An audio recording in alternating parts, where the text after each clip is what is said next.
Please forgive me, I have my filming camera set to 8 minutes and 11 seconds, and so this is going to have to be, I guess, part 2 of this ad-lib explanation, technically. But back to Eric Clapton and the Signature Series instrument. I correctly assumed that Eric had a great deal to say about how it was put together, how it was made, how it was manufactured, who did the work, etc. When I received the instrument, it was not as I requested, and I did pay for the custom work, but someone decided that I needed a replica, which was not offered in the catalog. This was a custom-made guitar, meaning this was to my specs in terms of its appearance, not in terms of its mechanics, its balance, what kinds of woods were used, who made the electrical components and gear systems and pickups, etc. All of that was decided by someone else. But the appearance of the instrument was my choice, and I requested an instrument that was entirely black, including the pickups, the filter knobs, everything. I received on January of 1990 an instrument that was a replica of Eric Clapton's Blackie, and on the headstock written right here, it said Blackie, and I had not requested that. So in one respect I was disappointed, in another I was flattered. Wow, why would I get that? But I did, and it's a left-hander because I'm left-handed, which is why, one of the reasons why I elected to custom order it and spend the extra.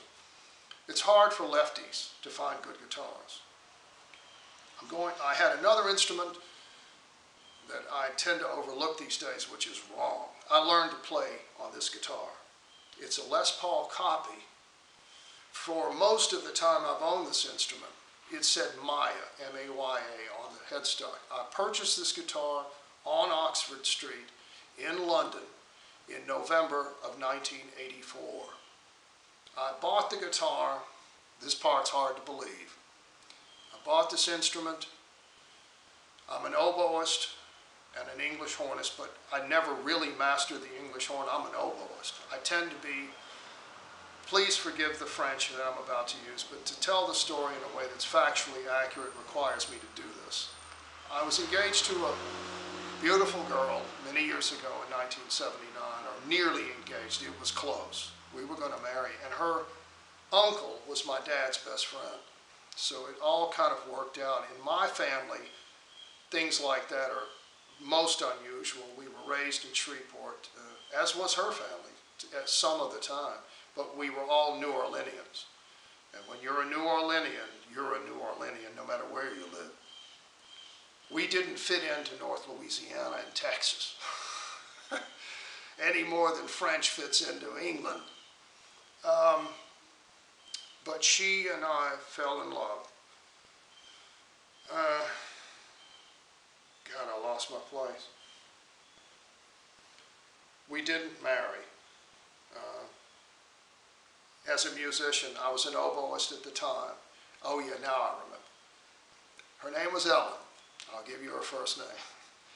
She got to know me, and by this time I was pretty much a professional oboist. I mean, I don't want to be arrogant and say more than was true, but I could play a great deal more than some of my oboe teachers realized, because some of my teachers, as it turned out, I found myself in a situation in which I moved away from a full scholarship at a college that I was receiving and had earned. And earning things is important. I got talked into by a business associate returning to Shreveport, which I was dead set against. And doing so because I could go to Centenary College, which I will admit freely was an excellent school. It's exceptional. Small, but exceptional standards. Shreveport has a lot of drawbacks, but high standards is not one of them.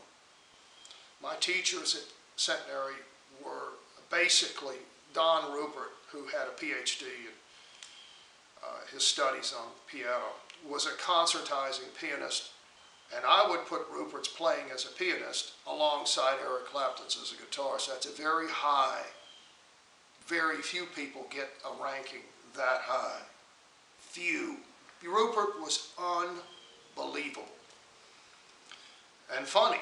He was the guy that, when you came into school in the morning and you didn't want to be there, you were tired, you worked too hard, whatever.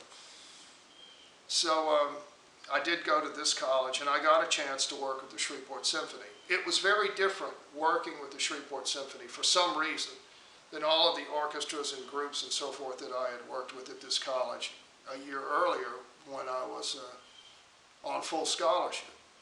However, my GPA, my grade point average at this other college, was in the 3.1 to 3.5 range. I responded well to that environment, and I just did better there. I was away from Shreveport. Not everyone fits every place. So with all that said, when I went into this music store in London, the last thing on my mind, other than curiosity, I knew that all these great British players, such as Jeff Beck, who I, at the time, greatly admired. I was really into Jeff Beck. Eric Clapton, who I knew about from my earliest days. I remember Cream in 1967 when I was a football player. Cream was it. For anybody that had any clout with girls, it was. Jimmy Page in my high school years and Led Zeppelin captivated my world during those years between 1970 and 73. And I'm in London, and you see these music shops, and you start thinking about all these guys that you knew they were all from England and probably London. I didn't know much. I still don't. But I went into this one store, and there was this Elmaya Black Les Paul copy.